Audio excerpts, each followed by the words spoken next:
Hello, I'm Waqar Rizvi, and this is Scope.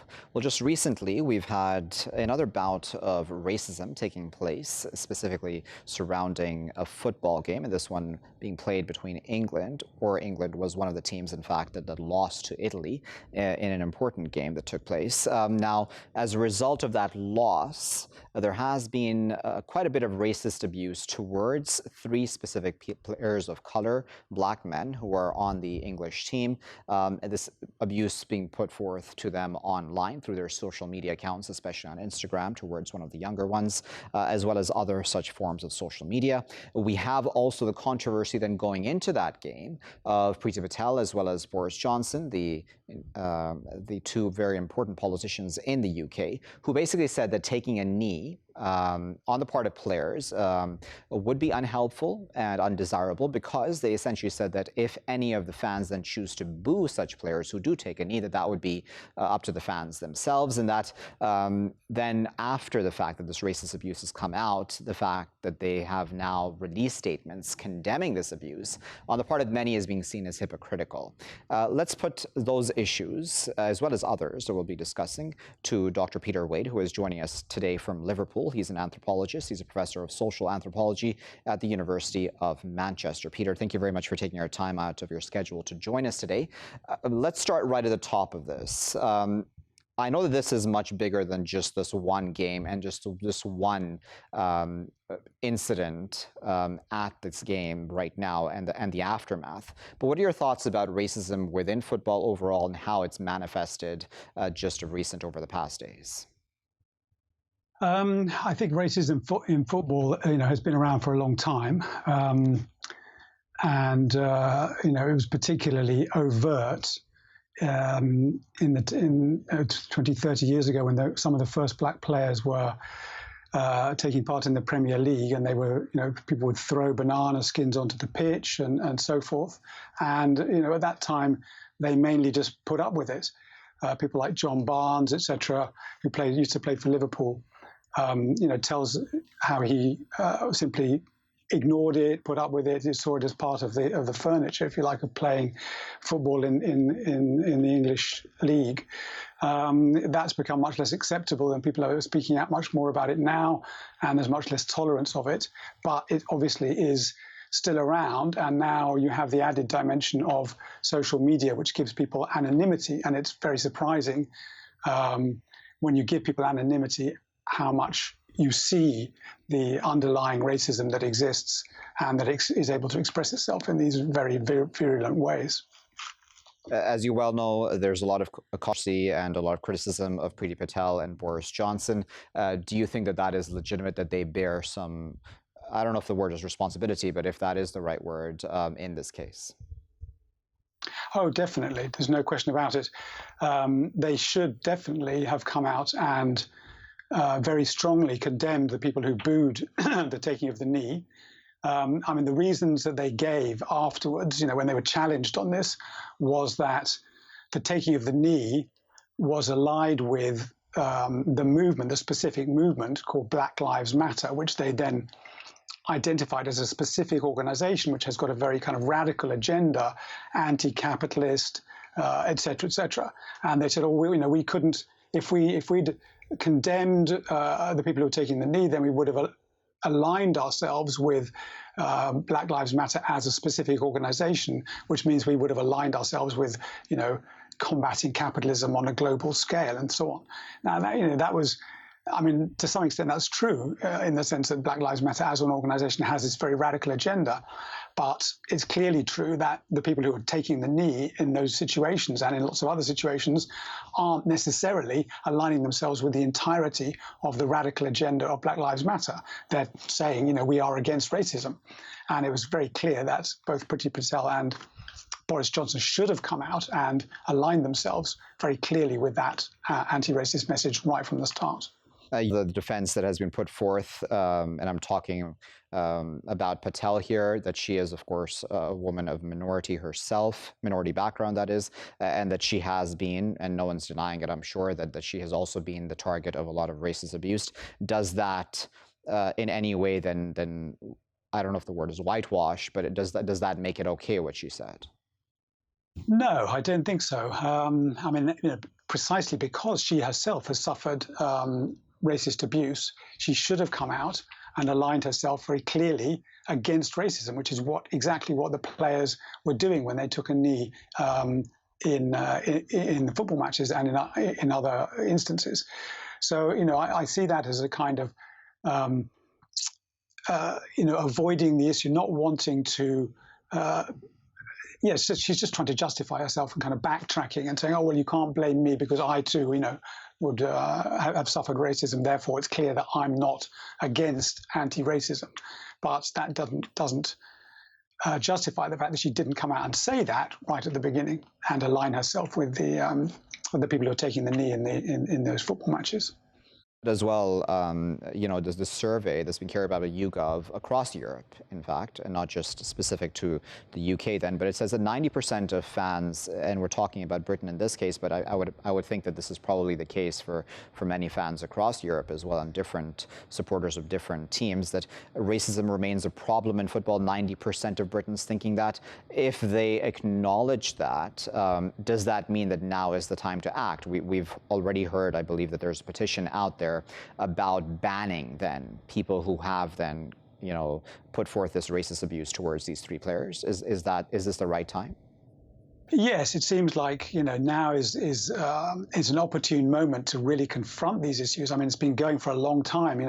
Kick racism out of football, show racism, the red card. These are all organisations that exist in the UK that have been challenging racism in football for many years, and they've had some successes, obviously. And we know now that the Premier League and lots of people are now aligned around this idea that racism should be tackled in a very explicit way. So it seems a very opportune moment to take some action. I mean, if we compare it to what happened when 6 of the top teams in the Premier League decided that they wanted to form a separate Super League, there was an immediate and concerted reaction against that idea in which everybody was aligned. Politicians, the Premier League, the football clubs, the fans, everybody was aligned, and that quickly fell apart. So, in the same way, there's a real sense in which everybody is agreed about the importance of challenging racism in football, and now is the time in which some kinds of action should be taken, and the social media companies should be pushed to take a more proactive stance in challenging these racist abuses using their platforms. I wanted to use as a final word, if we may, Peter, before I let you go, about the social media companies then, right? Because as I said, this is not the first time this has happened, and you've already spoken about that as well. A lot of players of color across Europe, in soccer or football, however you want to term it, have been abused online a number of times on through their Instagram accounts and or elsewhere. How does one then stop that? Is it about blocking the accounts, blocking the comments? I was reading today that even some of those comments that have been put up on these latest players' accounts, so they're still up even all these days later. Well, it's a really difficult logistical problem. And I'm not an expert on social media and so on. I mean, the social media companies are saying that they do what they can. They've taken down lots of tweets and posts and so on, and they're using their algorithms, but sort of algorithms aren't necessarily a good way forward because you can't be. There are ways around algorithms and so on. So I don't know that. I'm not an expert on the technicalities of how you control these things, but it seems undoubted that the social media companies, they're multi-billion-pound enterprises, and it's hard to believe that they couldn't be a bit more proactive in chasing down the people who are committing these abuses and taking some kind of actions against them, or passing their details on to the police or whatever, so that action can be taken against them. I mean, it's hard to believe that something more can't be done along those lines. Very well. For that, but we really appreciate Peter for taking his time out today, speaking to us there from Liverpool. He's an anthropologist. He was sharing his insight with us about this latest controversy that has arisen in British football. But this is something that is, as we've spoken of, a problem, and has been a problem for quite a while now within football overall, and that is racism towards players of color. Many people pointing out that when players of color win matches for their respective teams, and they're celebrated, and the countries that are celebrated is multiculturalism, their culture is celebrated, but the moment then they lose, then they're a lot of racist abuse towards them then comes out. Nowadays we have online media, as Peter there mentioned, and that then gives people anonymity to be able to put up their racist abuse, and that's what's happened just of recent as well towards these three players of color that I'm speaking about specifically on the English football team. They have, at this point in time, one of the players has come out saying that, he's not going to be ashamed of who he is, but then another player who did not, I believe, come to racist abuse, or come under racist abuse at least, has called out Priti Patel as well as Boris Johnson, saying that their stances are hypocritical because they, as Peter there mentioned as well, said or told players not to take the knee, and then told fans that, hey, if you want to boo the players who take the knee, that's fine. So in a sense, opening the door almost to this sort of unacceptable behavior. And now Patel and Johnson are condemning this very behavior that has come out now because possibly of their own stances towards taking the knee. So there's a cyclical, vicious cycle that's taking place here. And it seems that Patel and Johnson are a bit out of tune with what's actually happening vis-a-vis fans, English fans as well as European fans at this time. I'll be back with my next segment after this break. Welcome back, viewers. You're still here in Scope with me, Waqar Rizvi. Now, Nizar Banat is a name which I remember, and I hope that Mahmoud Abbas as well remembers on a daily basis, because Nizar Banat was, as we know, a very heavy critic of the Mahmoud Abbas government, the Palestinian Authority overall, not just Mahmoud Abbas. And he has died under mysterious circumstances, many people saying that he's in fact been killed by the PA's own authorities and forces. Ever since the killing, essentially, of Nizar Banat, who was a human rights activist, there have been protests across the occupied territories, and more specifically than in the West Bank, against the PA. And we've also then had a response by the PA's own forces against those protesters, very heavy-handed, in fact, a response on their part. In fact, just going into this show itself, a lot of Palestinians were actually very nervous speaking to us about this, and that goes to show, again, the sensitivity of this topic. There are a number of really important realities when it comes to Mahmoud Abbas's leadership, right? There are, at this point in time, there were supposed to be democratic elections across the Palestinian territories. That has been postponed for the foreseeable future. We don't know when that's going to, in fact, happen. Mahmoud Abbas has been leading the PA for at least 15 years without any elections taking place during those 15 years. So essentially ruling by decree, by self-appointed decree in some way. And that has created a lot of unsatisfaction on the part of many, both inside and outside Palestine. And then there's huge issues, right? And there's huge criticism of the PA as being an extension in some ways of the Israeli occupation overall also. I know there's some very heavy-handed issues. We're going to try to put those issues to our guest who is joining us today from Ramallah. We're joined by Wafa Abdel-Rahman, who is an analyst. She is the founder and director of Philistaniyat, which is a media organization for youth and women. She's also the chief editor of Nawa, which is a feminist news agency. Wafa, thank you for joining us today and for speaking to us about this really important topic. Why do you think it is, Wafa, that Nizar Banat's death specifically was the spark that has brought out so many people to finally speak up against the PA? First, thank you and hello to your audience and to you, and thank you for having me. Nizar was very tough, outspoken person who criticized in a very harsh way the conduct of the Palestinian Authority and the politics of President Abbas and the government and the security forces. Thus, the authority wasn't happy with his videos and social media posts, and they were tracking him, they were hunting him, I would call it this way. When he was killed during the attempt of arresting him, yes, you put it correctly. It sparked the anger within the Palestinian society. And this shows a deeper concern for Palestinians, not only towards the killing of Nizar Banat, but lots of issues are accumulating. One of them is the postponement of elections, as you put it, without really convincing the Palestinians of the reasons why the elections should be postponed.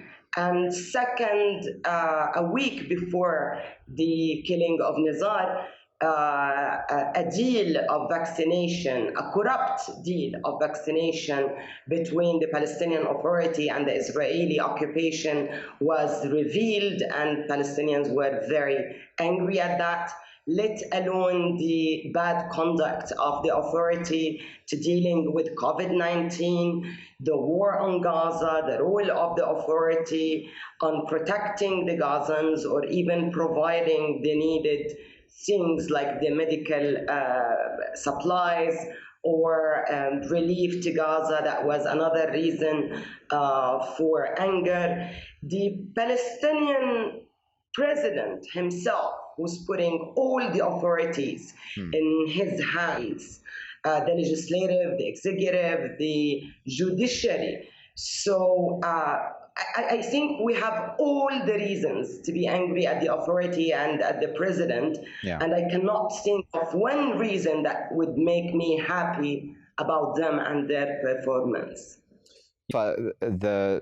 The major accusation against the PA, and I'm sure you've heard this, is that it is in some ways an extension of the Israeli occupation, that it works with Israel hand in hand, and that in many ways that it also ensures that the occupation continues, the oppression continues.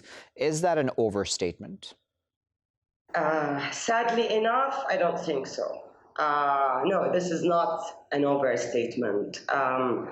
The Israeli-Palestinian security coordination is, again, one of the reasons for making people very angry. For instance, with the crackdown of the demonstrators last week or 10 days ago, many of those who were arrested and tortured by the Palestinian Authority and released, they're now arrested by the Israeli occupation.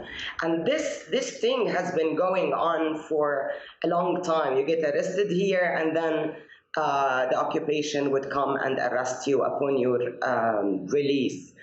Settlers are secured. Demonstrations that arrive to the settlements, in most of the cases, the Palestinian forces will prevent the demonstrators from reaching the checkpoints. So this sort of coordination is not only upsetting Palestinians, but making them angry on one hand. On the other, everybody is asking what's the role of the authority, and why do we have an authority that is actually it's protecting the security of the Israelis and cares a lot about the security of Israelis, cannot prevent the violations of the Israelis against the Palestinians, cannot protect the Palestinians, cannot provide to the Palestinians. The example of the deal of the vaccination was one example. They're expired vaccinations, and nobody understands why the Palestinian Authority would get into such a deal. So the way the function of the current Palestinian Authority, it looks like a municipality serving under the rule of the Israeli government. And this is how majority of Palestinians feel about it. Maybe the only function of the Palestinian Authority nowadays is paying the salaries of its public servants, but nothing more than that. And even with the medicine, with the medical treatment, we rely a lot on Israel. We rely a lot on the permits to move between Gaza and West Bank. And maybe this is like my final sentence for this question. claiming to be the leader of the Palestinian people when you cannot and you're not willing to try and reach Gaza, which is part of the Palestinian territory. This raises a question mark. What are you doing and what function are you serving, except of serving the Israeli interest and protecting the Israeli interest? So how important are these protests? How important is this unhappiness towards Abbas and the PA authority and structure overall? And I mean to ask then, does this mean that change is going to in fact happen, that Abbas is on the way out, for example, or is that too much to expect? From a local perspective, no, we don't see that those demonstrations will force Abbas to step down or to leave, or even pressure him to conduct free and fair elections. We don't see that, because for a simple reason, Abbas doesn't see us. Abbas and his authority, they don't see the Palestinian people. They don't listen to them. Sometimes we wonder if we live in the same country and if we have the same circumstances. For him, I think his legitimacy is coming from the international recognition of him. And sadly enough, the international community is watching and not doing anything, because this is the best candidate for them. He's serving, he's securing the Israeli security, he's serving the Israeli agenda. So what a better leader you need for the Palestinians. But again, this leadership doesn't see us, they don't care about us, they don't ask us about anything. We don't participate in the system. We don't have a say. And this is why the reaction was very aggressive and very vicious, attacking the demonstrators who were peacefully demonstrating and demanding very legitimate demands: investigation, revealing the names and holding them accountable, those who killed Nizar Banat. Yeah. And of course, it was very natural that the people will ask Abbas to leave. Why Abbas? Because, as I said, he controls all the powers in his hands. So yes, I understand the demands. I join the demands myself, that he should step down, and of course through elections or through whatever legitimate mean that we Palestinians would agree on. But Wafa, I'm just going to come in here because we just have a minute left, so I do apologize for interrupting you. I just wanted to ask you as a final thought then, how does this then affect the way Israel then acts towards Palestinians, right? Because as long as we have this infighting between Palestinians themselves, as in Palestinian issues within Palestinians causing these problems and these divisions, I would think that the Israelis can take advantage of the situation then? Of course. Israel was in its best times looking at the Palestinians divided, and here I'm talking about the division between Hamas and Fatah, and Israel is taking advantage of that. Netanyahu kept repeating the same thing. Abbas doesn't represent the Palestinians.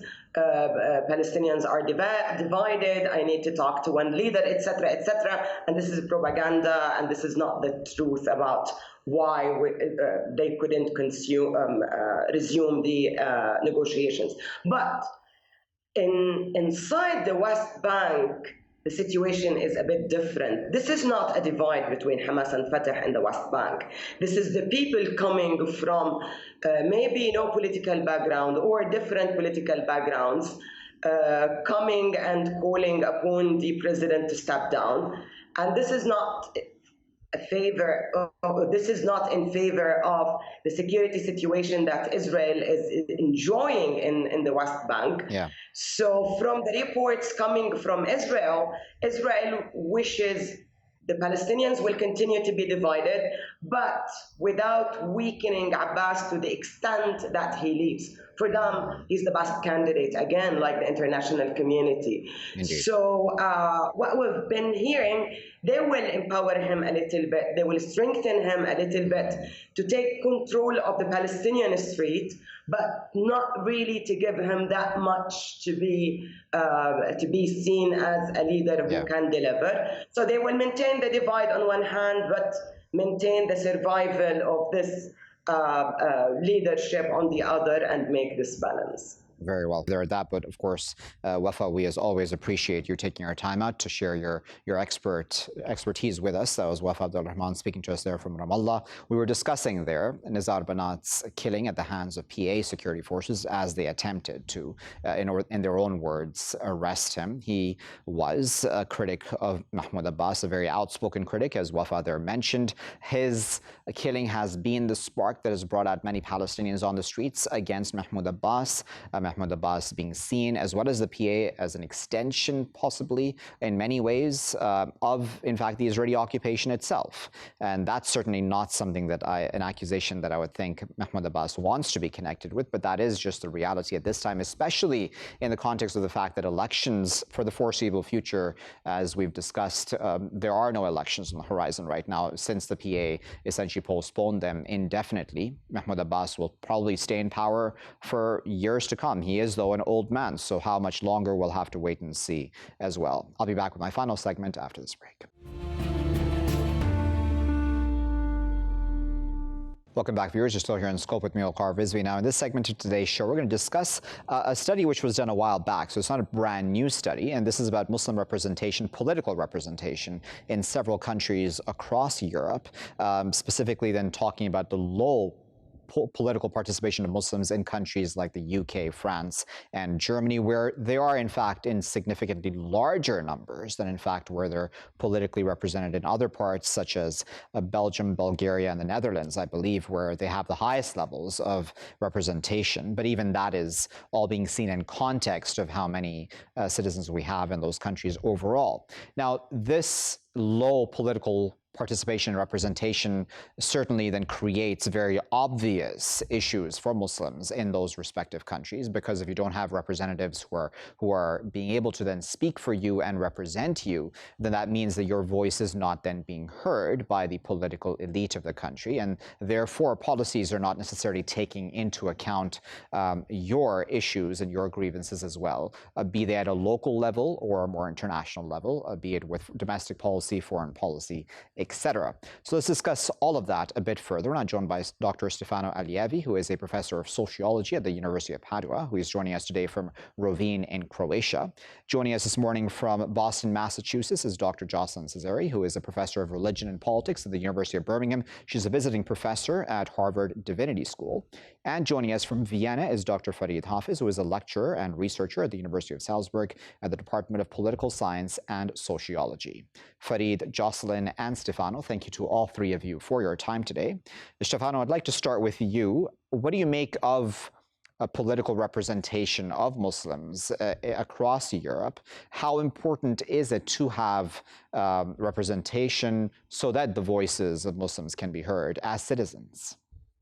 Well, it is important, and the lessons we received from Britain, for instance, give us a lot of information about that. Having representative of minorities in general, both ethnic and religious, is important in itself. But even that, not always it is efficient. I mean, you say that it's important to show your citizenships, but we have to remember that in a lot of countries, Muslim immigrants are not citizens yet.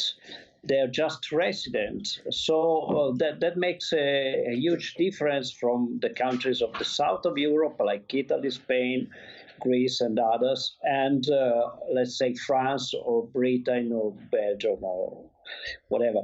And that makes really a big difference in Mediterranean countries of Europe.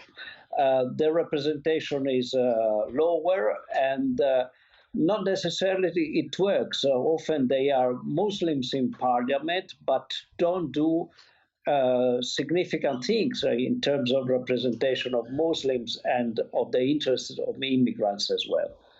Yeah, that's the point, isn't it, Jocelyne? Because we do have, and I'm speaking here just of minorities overall. So even in a country like France, and I'm going to talk of that just as an example, we do have a few people of color in important positions, but that doesn't necessarily mean that they're representing their respective communities. So is it, are we giving too much importance, do you think, then, to representation of communities? No, actually, representation of communities is a sign of political integration. And the issue with Muslims in, I would say, all the immigration country like France, the UK, or Germany, is that most of the time they are under the disadvantage of accumulating three features. First, they come, most of them, from immigration with low skills. So there is, like in any kind of immigration, what I call the delay in the social mobility.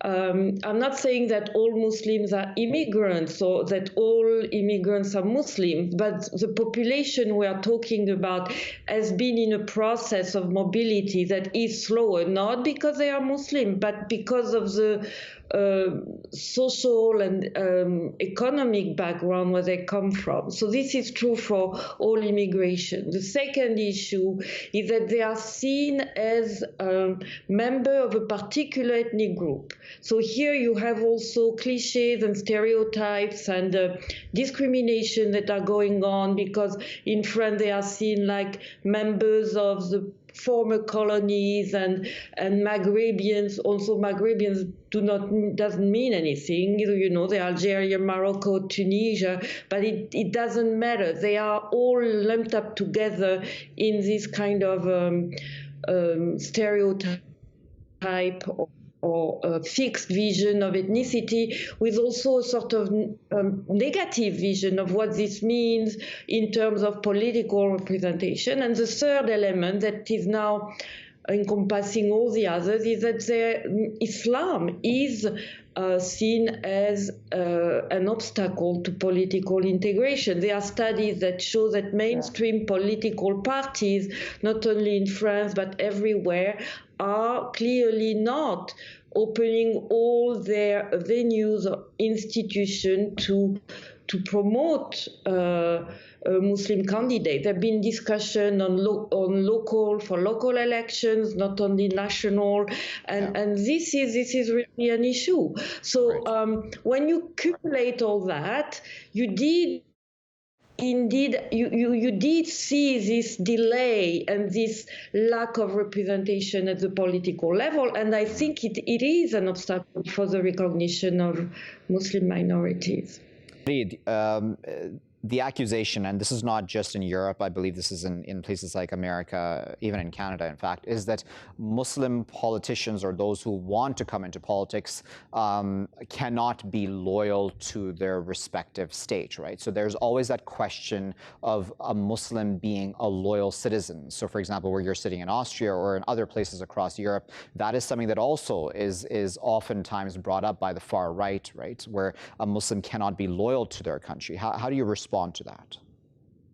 Well, I think, I mean, even if we look back in the history of Europe, you had that in anti-Semitism as much, right? There was always this idea that the Jew cannot be loyal to the nation state because, per definition, he is part of a global Jewish community.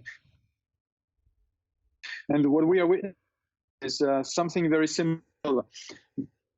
Are only loyal to a worldwide imagined Muslim ummah. How the people say, right? So this trope of the disloyalty is, I think, very prominent. And I think, in addition to what my colleague Jocelyne Cesari has just said, to the delay in the social mobility, I think the other factor that explains why Muslims are so few represented in national parliaments is basically because there is something what I would call here a structural racism.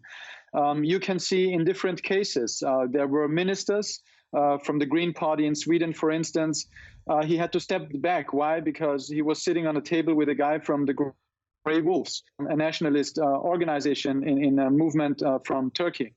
There were cases in the Netherlands where people had to, they pulled out of the Social Democratic Party fund and set up their own new party of former immigrants in a way.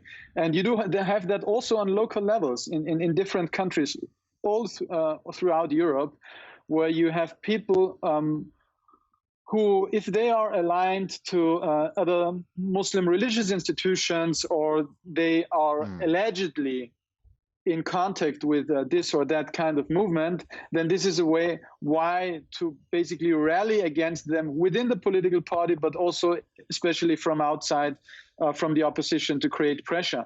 And that shows us in many cases how difficult it is for many people who are coming from Muslim civil society to be part and parcel of the political landscape and to participate in the political process in regional and national parliaments. Do you think that governments are doing enough to encourage, in fact, Muslims to politically participate and to actually stand in office in Europe? Well, sometimes governments or parties have tried to involve Muslim representatives, and not always with success.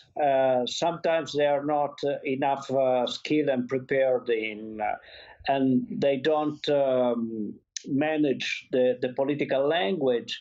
But I think we have to distinguish different levels of participation. What we have seen in Europe, that normally Muslim politician in Muslim parties has been a failure.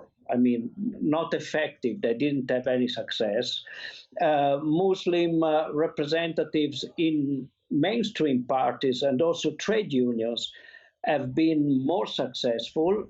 And we have introduced already the distinction between the national level, which is obviously important as a symbol, so at a symbolic level.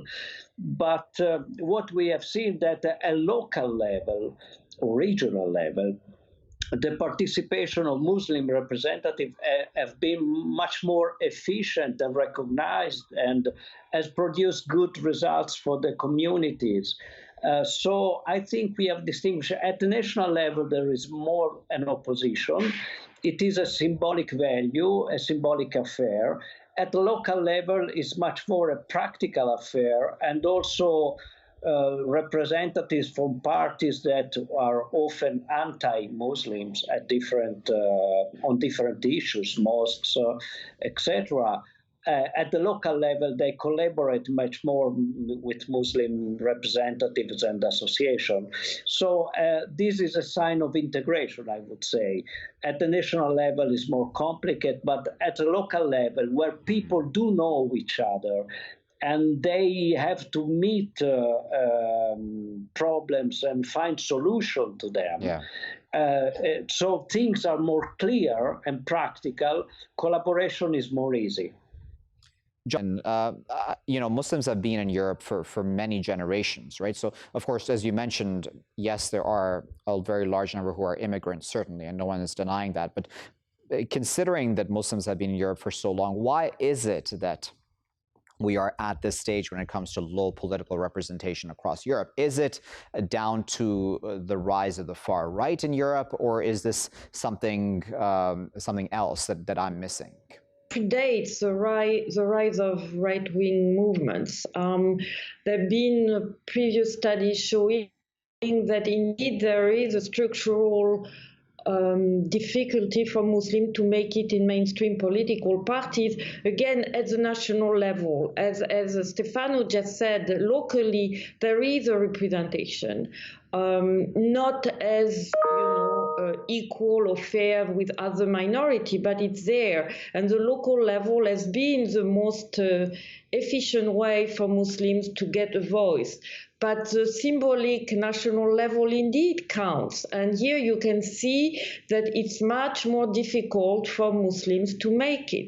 And when they make it, there are a few people who are visible at the national level, either in parties or government. They tend to step back, to stay away from being seen as spokesperson for Islam.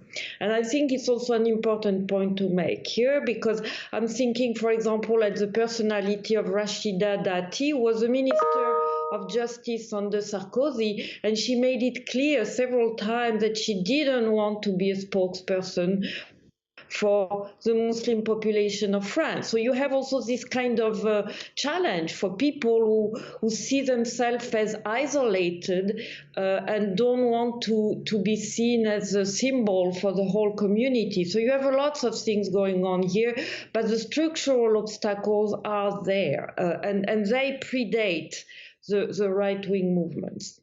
So is there light at the end of the tunnel? I mean, as Jocelyne there said, and I completely understand her point, that if a Muslim does want to stand for office, be it local or national level, that there is that huge challenge then of carrying the weight of representing your entire community, which is probably an unfair weight to carry alone as one human being, right? So A, what are your thoughts about that weight? And secondly, do you think that things will get better in the near future?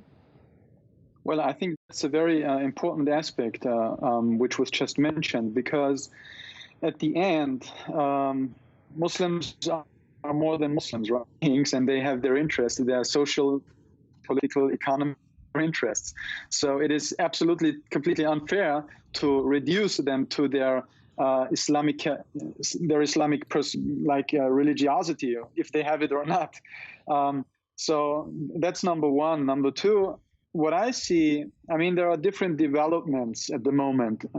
On one side, I recognize that there is going to come a new generation throughout Europe of people who are just radically different in the way they approach societies. And I think they will also formulate whatever comes out of that, but they will formulate a new idea of what it means to be a Muslim here, and have a much more radical stance also compared to a more accommodationist first generation. This is one of the things that I see.